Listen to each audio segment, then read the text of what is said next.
Au début, ça a été la création du cabinet, donc 2016, officialisé 2018 et très vite le centre de formation a été créé par rapport, à des demandes de professionnels de santé qui voulaient que je leur transmette, les thérapies que je mettais en place dans le cabinet.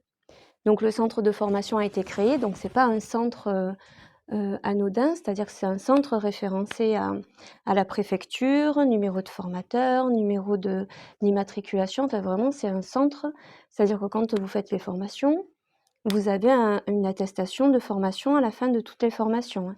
C'est pas comme les petites formations qu'on voit et qui n'ont pas de valeur, hein, ici, c'est-à-dire que vous êtes formé, mais vous avez un diplôme, une attestation de formation qui vous permet de pratiquer après, hein. Alors, qu'est-ce que je fais dans ce cabinet?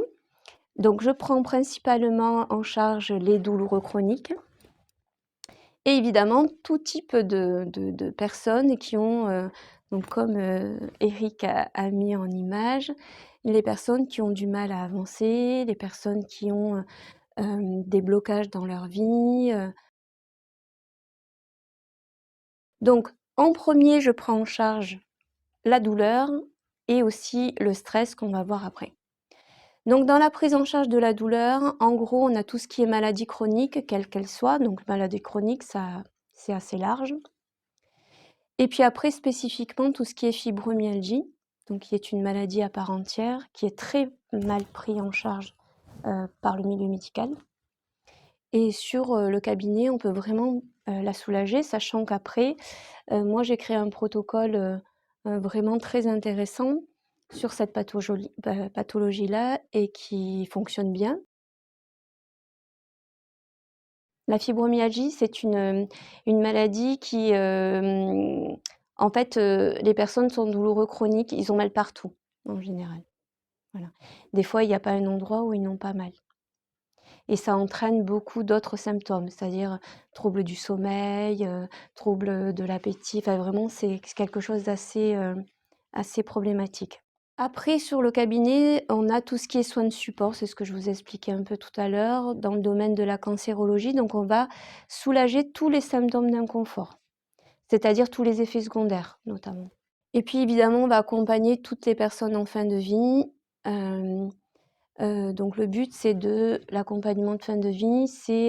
Alors, on va pas pleurer tout le temps, hein. Je suis pas quelqu'un de très triste non plus. Parce que c'est vrai que vu de l'extérieur, vu mes domaines d'expertise, on se dit: «Mon Dieu, qu'elle est pas rigolote», mais ceux qui me connaissent savent que c'est pas du tout le cas. Mais vraiment, le but, c'est d'accompagner et de soulager tous les symptômes jusqu'au dernier souffle, hein. Parce qu'en fait, on peut vraiment accompagner les gens jusqu'au dernier souffle en soulageant tous les symptômes.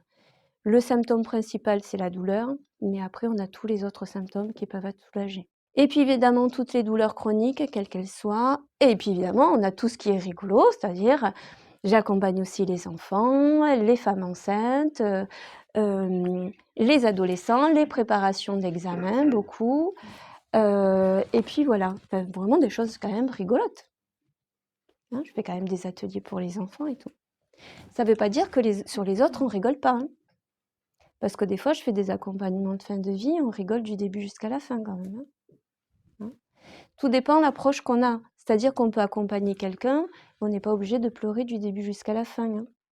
Déjà pour eux, c'est pas facile. Donc si en fait on a quelqu'un qui pleure à côté, c'est pas ça qu'ils viennent chercher. Ils viennent pas me chercher parce qu'ils ont envie que je pleure à côté, hein.